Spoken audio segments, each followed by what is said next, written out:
welcome back to my channel. I hope you're all doing really good. I'm really excited to put together today's video. I've been wanting to do this one for a while and other things have come up that I've wanted to update you about and things. I've been doing some shorts for the channel, and today I was wanting to sit down and have an open discussion with you about my experiences of inpatient treatment. I've got the booklet here from the facility I was at last year. I stayed for about 10 weeks and I've seen other videos like this on YouTube where people have said it's been really helpful to get that bit of insight of what to expect, what the days look like, things like that, what goes on with your time there. So yeah, that's what I'd like to film today. So I think the best way to structure today's video, I've got the booklet here from my stay, so will be just to read through that and in my own words just do a bit of a summary for each section, so we can go into a few of the areas of the facility such as your initial admission, things around meal times, which I know people like to know about, the groups that were available there, and basically how I structured my time and what was accessible to me, just to give you an overview of what the experience was like. I won't be naming the facility that I stayed at, just for confidentiality purposes, of course, but what I will say is this was a very positive experience for me overall. I've received treatment for my eating in the past at different facilities with other help available, and no lasting changes have gone on to be made, whereas this stay has been monumental for my recovery. I'd not been to this place before and has gone on to make those lasting changes and completely changed my attitude and mindset towards food. So I had a very positive experience and I would recommend Inpatient based on how things went for me, but I will talk in a balanced way about how it works so that we get a bit of an unbiased overview. And just one final thing that I want to explain before we dive into the video and the booklet, and that is that my stay was voluntary. So how this came about is I was doing my alcohol detox in my local hospital and a place was found for me here. I, at the time, didn't want to go because I was dealing with very severe ascites, decompensated liver disease. I talk about it on my channel. I'm free from that now. I'm ascites free. So with my oxygen being so low at the time, it was in like the 80%. It wasn't good. And that made eating nearly impossible. So I didn't think they'd be equipped to handle both at the same time. And I was wrong. And they successfully treated the ascites and freed me from that, as well as starting the eating process at the same time. So it worked really well all round. If I hadn't have agreed to go voluntarily, then I would have had a section put in place. So it made sense for me to say, okay, I'll come along and give it a go.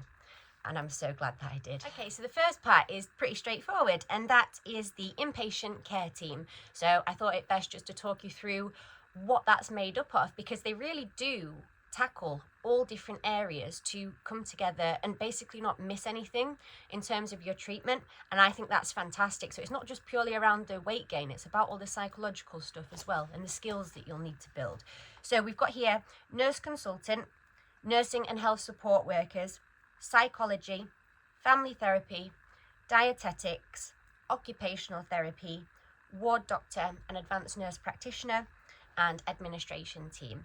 And I am familiar with each area of that from my stay, and yeah, I think they come together fantastically to help facilitate the treatment. Okay, and then next we've got preparatory visit and choosing your inpatient treatment program. So I don't need the booklet for that, and how it works is I was called in for, it's sort of like a meeting and a tour, like a show around, so they can answer, sorry, Freddie's there, they can answer any questions that you have about what the stay might be like, anything detailed that you'd like to know, and they can show you the facility. And I was really keen at the time. I got a really good vibe from them, from the staff themselves. The facility seemed really decent, the way it was laid out and what they can offer. So that was a pleasant experience for me. And when I was shown around and had that meeting, I was keen on the place. So yeah, that's how that worked. And then with the different types of treatment, so I won't go into details of those and list those today. This is more of like an overview, but they have different options on your recovery goals and needs based on what it is you're looking to get out of it. So it's not like a one size fits all approach of you get to this target weight or whatever and like a blanket thing. It's it can be more tailored to what's good for you. And I think that really helped a lot, because I didn't feel like I was just going in and been lumped into the same as what everyone else is doing. I felt like my unique needs, journey, and goals for the future were taken into consideration to pick the treatment program. And there is a small handful to pick from as well, so you have got the choices there, which is great. And for this section, we've got what to bring, and I thought this could be a really helpful one, because people might want the specific information of the do's and don'ts of what to pack. So this is it based on the facility I went to. So it recommends a change of clothes, comfortable clothes like jogging bottoms, which makes sense. Electrical items, so you've got phone chargers, hair dryer, laptop. They need PAT testing when you're there, which is fine, where they just run like the test on it. But I've seen in other videos, something I wanted to make clear about my stay where I was compared to what I've seen is that people were not allowed their mobile phone during their stay. That wasn't the case with where I was. You were allowed your phone, and there wasn't restrictions on using it, but there was no phones in the dining room for the meal times themselves. I'll get to the meals in a bit, but you were allowed your phone on rest periods, which is observed in like a group setting after your meals. And also I seen other videos where people said they could not go back to their rooms once they were up for the day. That wasn't the case here either, and you had full freedom to go back to your room and do, if you want to read a book or rest, or you could go back to sleep if you wanted to. Groups were encouraged to attend, of course, to give you a bit of structure for the day, and you weren't in your room for the observed period after the meals, but there was freedom to use your phone and freedom to be in your room if that's what you wanted to do in the requirements.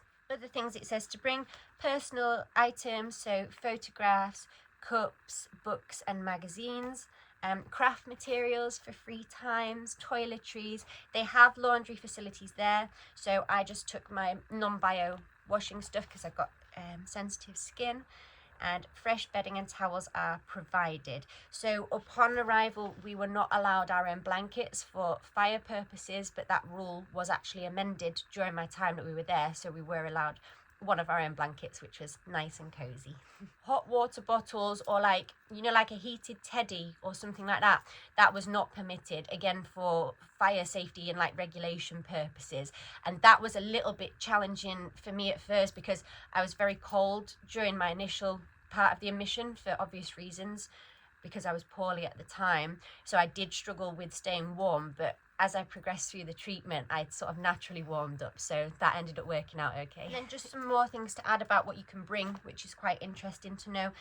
So you can bring your own drinks, such as cordial, tea and coffee, but meals are provided for meal times until the individual starts to self-cater. What is not permitted is fizzy or carbonated drinks, and chewing gum not permitted either. So you do have a bit of leeway with things you can bring in, but they will be checked to make sure they're within regulations. Okay, so that's just an overview for some general rules so far for the booklet. And the next section to talk about is the groups that were available. So it's got a list of all the different groups on there. I did attend many of them. It was mandatory to attend groups, but it wasn't strongly enforced. If it's something that you really weren't feeling you're able to do, that you wouldn't get in trouble for not going.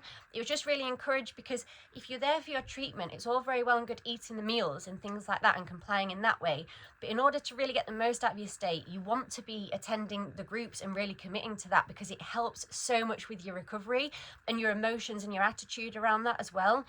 So there's the list of all the different groups, and I'll just briefly talk about two of them because they're quite fresh in my mind, because they were sort of my two top ones each week, about what they were and what they offered in terms of benefits for them. So two groups I'd like to talk about are Thoughts and Feelings group and Aims and Objectives. So they were on a Saturday and a Sunday of each week, and a firm part of my schedule. So Thoughts and Feelings, pretty self-explanatory. There's descriptions in the booklet as well, but that is basically a safe space for you to sit and talk about anything that's been on your mind for the week, be that around your meals and the eating side of things, or it could be any other things you've got going on in your brain that you want to talk about. And this is done within a group setting, but obviously things remain confidential, and it is a safe space space to open up. And I did find that really helpful, because sometimes having that outside perspective, other people listening to what might be on your mind, any problems or anxieties that you're facing, and be able to put across their mindset on it, really. That was really interesting, and it was able to help reassure me of a lot of niggling things that I had going on up here. So yeah, Thoughts and Feelings was a really positive group.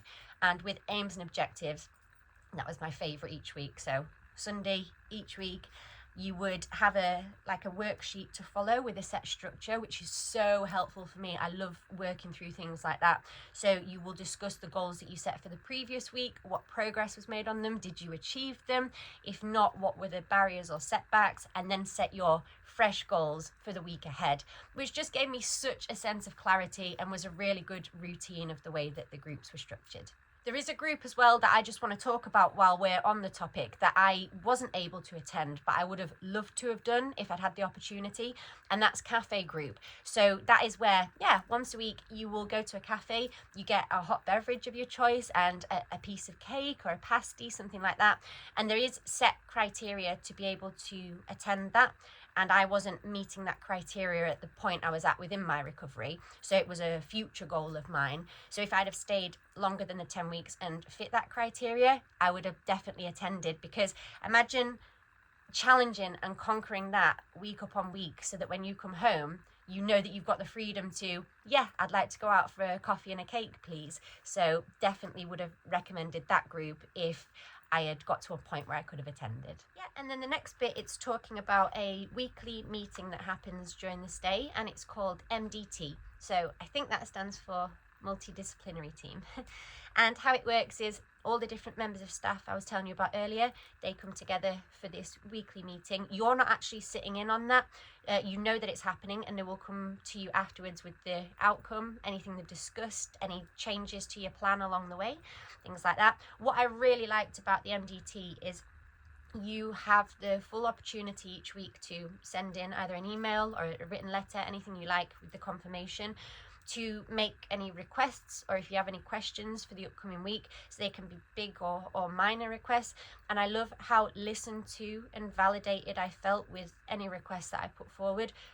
Quite a lot of them were granted as well, so they made me feel comfortable within my stay. So there was your bigger requests, such as when I decided I wanted to take reflective leave, asking for grounds leave as well, which I was granted. It's different depending on your individual circumstances. So if they were to say no, you couldn't, there would be a good reason in place for that. They wouldn't just be like, no, I don't think that's a good idea. There would be a very clear reason, and it'd be explained to you. And then there was sort of the smaller things as well, like on one of them I'd wanted to take my guitar in. There was a certain flavour of crisps that had ran out, and they were sort of my favourite within the stay. So on the email I mentioned about that. So you've got your day-to-day stuff you can put in the email, or your bigger requests as well, and I feel that they were listened to, so that's great. And then here we've got a list of the specific psychological treatments that are offered to you during your stay. So some I was already familiar with, some I'd not heard of prior to my admission, so I'll just read them out because there's seems to cover a lot here. So you've got the Maudsley model, so your mantra, which is what I've actually embarked on now in the community. I love it. It's changed my life for the better in so many ways.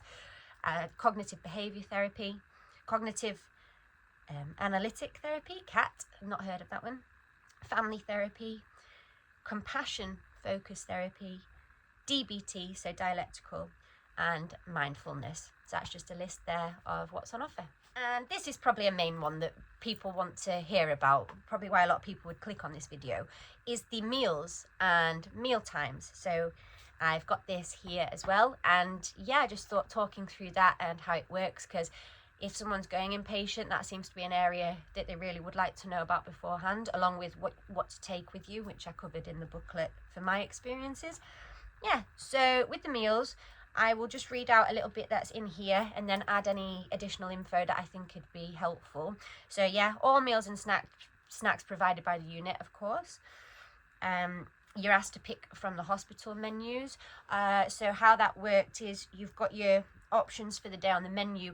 With me being vegetarian, that did limit it slightly for me, but what I still got is the freedom to choose between 2 options for each meal. So it wasn't just a case of that's the vegetarian one, that's the one you're picking. I always had 2 options, so it was more limited than if I ate meat, but I still felt that there was because you've got your dislikes as well. So if you ever disliked both of the vegetarian options, you could ask for an alternative meal or a pudding. I only ever had to do that on one occasion when both were my dislikes, and it was they facilitated it and I was able to get the alternative. You also have the option for vegan menu as well, and that will be accommodated for you, so they do take on board your food choices and preferences, which is really good. And yeah, so for more of the meal times, daily menus to be handed in at 12 p.m. midday, just to allow time for changes or to get it sorted really.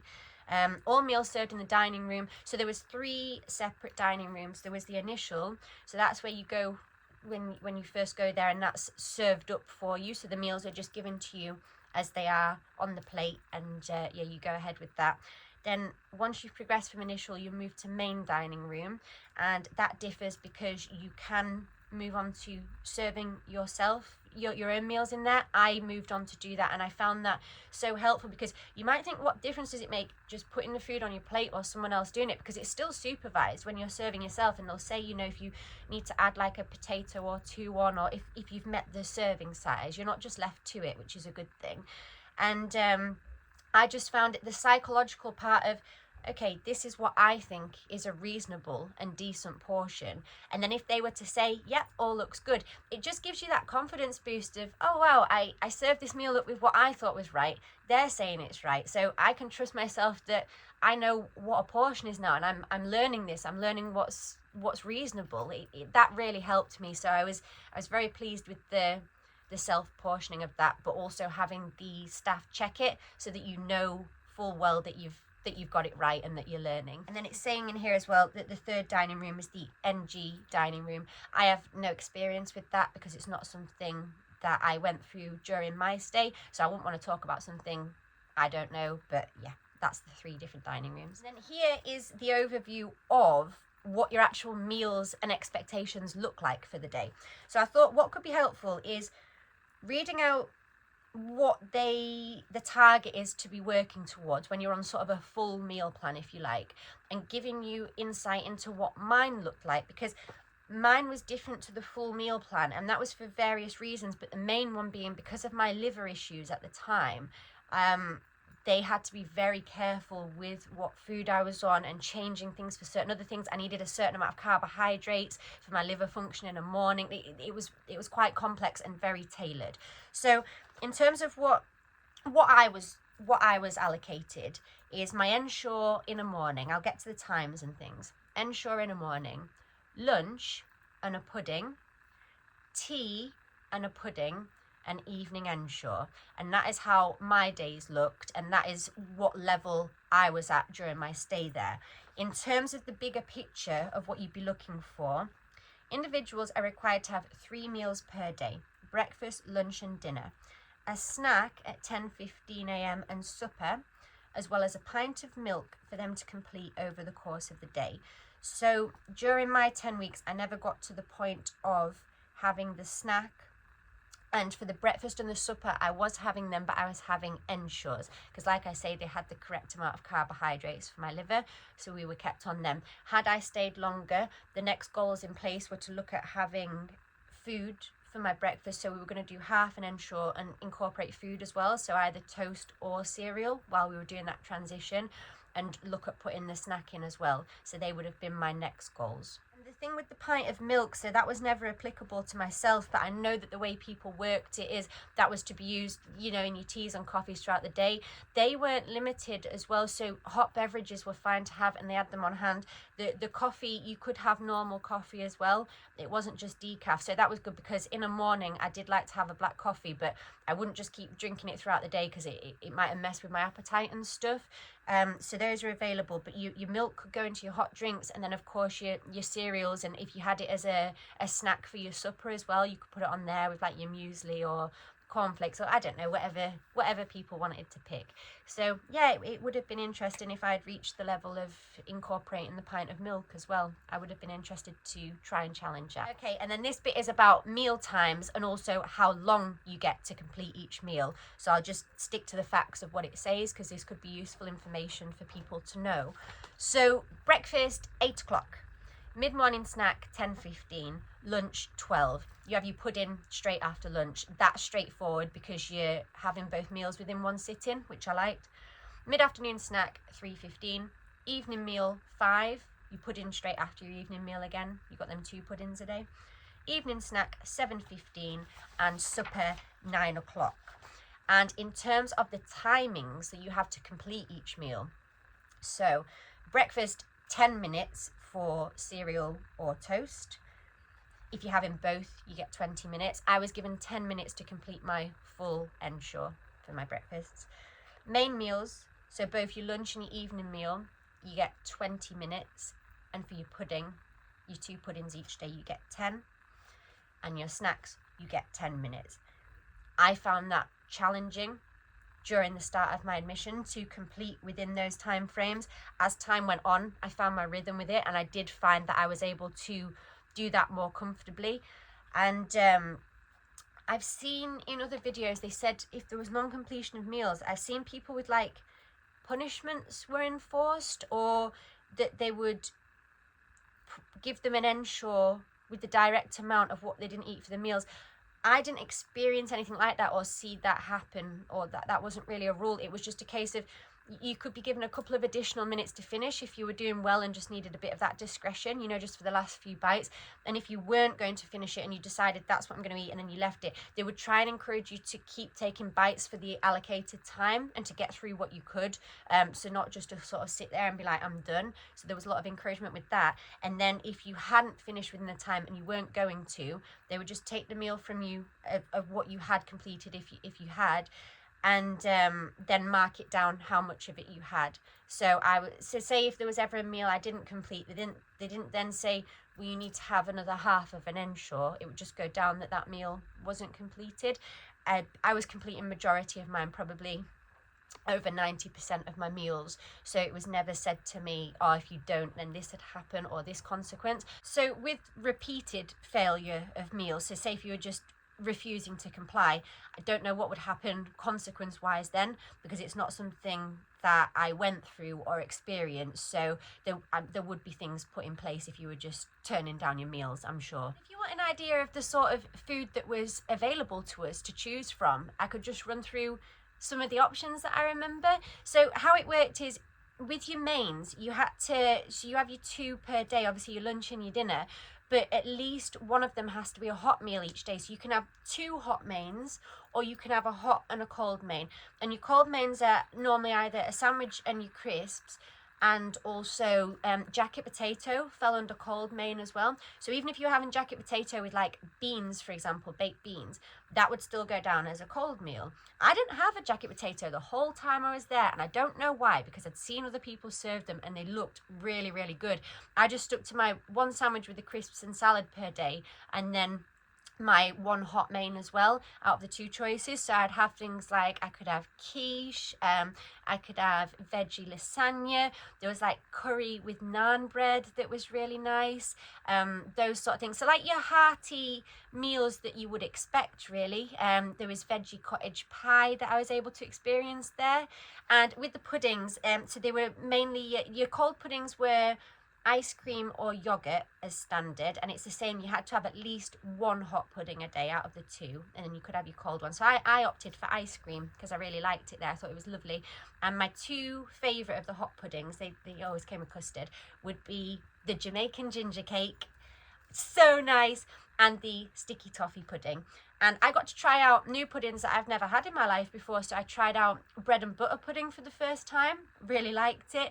Pineapple sponge. There was quite a few different ones. I sort of pushed myself to get a variety there and try out some new flavours. So yeah, that's how the meals look. Just to reiterate, like I said earlier, you were allowed your phone during your stay, but you were not permitted to take your phone into the dining room for your eating time at any point. You couldn't rest afterwards, but not during the meal times themselves, which I think makes perfect sense, and I didn't have a problem being without my phone to eat. So you could either chat to the people on your table or chat to the staff that were with you, or if you weren't really up for talking, you know, sometimes if I was a bit anxious about a meal or had some stuff going on in my brain, I might just want to focus on what I'm doing and getting through it for the allocated time. So, you know, you don't have to be talking at meal times if you don't want to, as long as you're cracking on with what you need to be doing.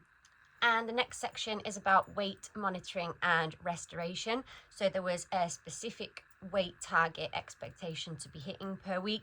I'm not going to talk about weights or BMIs in this video at all, because I don't think that's helpful and it could be triggering, but there's sort of an ideal guideline across the board that they would like you to be gaining. Again, like I said, with non-completion of meals, I never felt I was in trouble had I not hit a certain expectation, just sort of encouraged and reassured, really. So how it works is you have your initial height and weight taken on your first day there, and then the second day, just reading through this, and then you go on to have a full health assessment. So that's your physical examination, a clinical history. They'll do bloods and an ECG upon your initial time there. Physical, obviously, you've got your blood pressure, heart rate, temperature, blood glucose, respiratory rate, those kind of things. And then the way it worked with the weigh-ins was every Monday and Thursday per week, so it was twice weekly.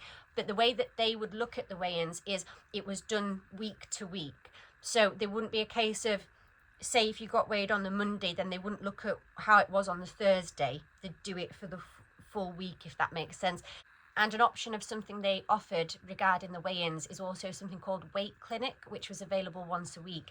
I utilised this on a couple of occasions during my stay and found it really helpful, because if you're feeling a bit down on yourself due to how something might have gone around your weight on one of the days, you can go to this. It's not in a group setting, it's like a one-to-one thing, and you can discuss how your progress is looking and things.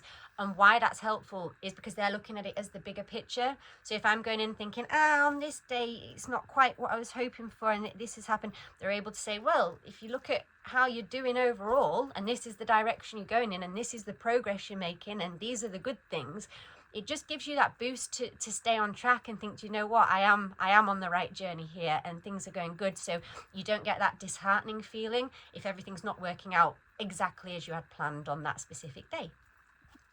And under this, with the physical health, it talks about bloods as well.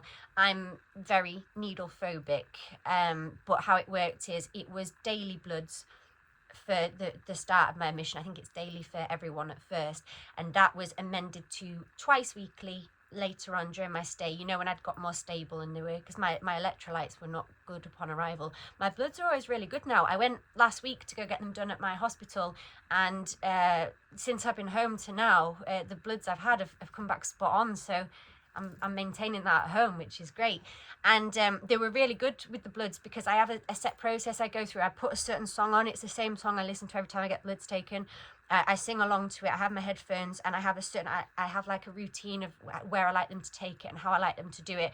And they were able to facilitate that with the twice weekly bloods each week. So I was never fainting on them. I always felt like comfortable and in control of my mind because they knew my set routine around this, and they were really good with it, and they'd be singing along with me as well when I get into the song and stuff, so I'd have to just not dance around while they were trying to take the blood. Yeah, they were experienced and gentle with it as well, so it wasn't distressing for me. And because the side of getting my bloods taken went well in there, that gave me confidence when I came home to be able to go and get them done too. So sort of conquered a bit of a phobia there as well, which is pretty good stuff. Okay, so I'm just working through the booklet in order so everything can get covered. And next is your 4-week assessment. So that's from the day that you start there to when you have all the teams come together to do like a full review, and you're involved in that meeting and what is said there. So how it worked for me is I had my 4-week assessment. It was actually on week 5, the way that it fell. And I was advised that I would benefit from staying for further treatment. So they would let you know if they didn't recommend it or didn't think it was working for you or the right thing, but I was recommended to stay. So I did do that. I had 2 reviews whilst I was there because I was there for the 10 weeks, and both of them were really helpful.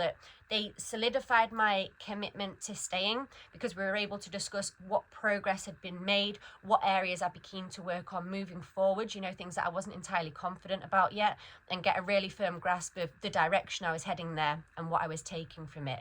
And I found that the feedback really helpful and positive and encouraging as well. So I felt like I was doing good on my journey and was willing to stay longer to start working towards those additional goals. And then we've got home leave and reflective leave. So this is going to be an important one to talk about. Two different things.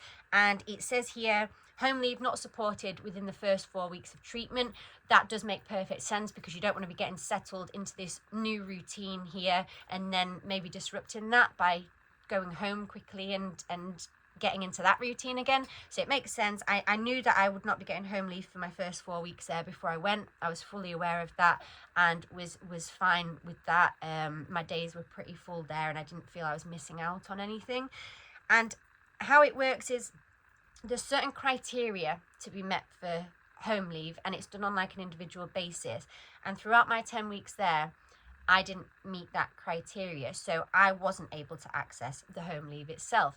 But what I was able to access is my reflective leave, which I'll just talk briefly about now. So I've got a video on my channel of when I actually took the reflective leave at the time and talking a bit about it, so you can have a look at that if you want some details.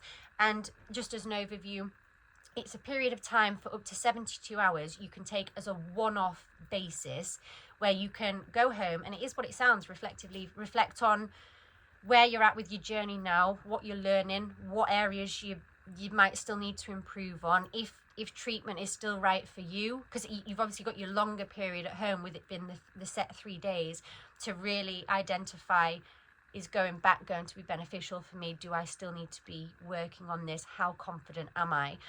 So I was granted my reflective leave when I decided to take it. It was after 1 month had been there, I believe. I'd have to check the dates on that. And I had my 3 days at home and I decided that I definitely did want to go back. I had some uncertainties before I took it, which is why I did, with an open mind as to do I want to continue or not.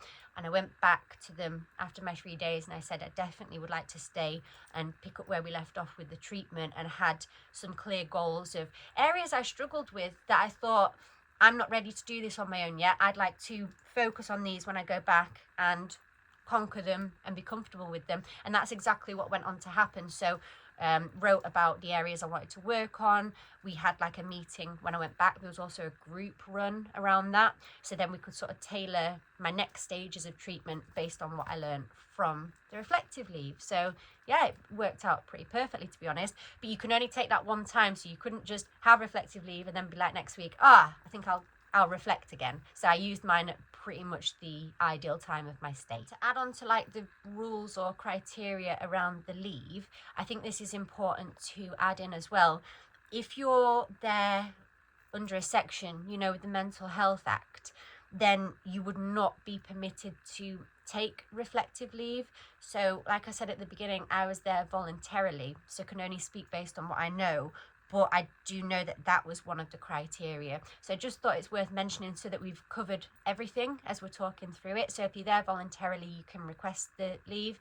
If you're there on a section, then things are a bit different. There's just a little bit on here about self-catering, and that's an interesting bit to talk about as well. So I didn't get to the self-catering part, but it was the next step for me to be moving on to. So it would have been interesting to see how that went. And I seen other patients with the meals and things that they'd picked. You have a lot of leeway with what meals you would like to make yourself, but it's done alongside the staff, and you can pick what you fancy based on what the food you enjoy is, and what sort of meals you want to be preparing, and they will make sure it's within the guidelines of, you know, what's necessary to be covering for each of your meals. So I've seen some great variety of things made, like some really decent meals, and I think being able to do that's not just saying, oh, here's a list of things to pick from, which one of them appeals to you. It's like, this is the meal I'd like to make myself. How do I make sure that this is balanced and covers everything?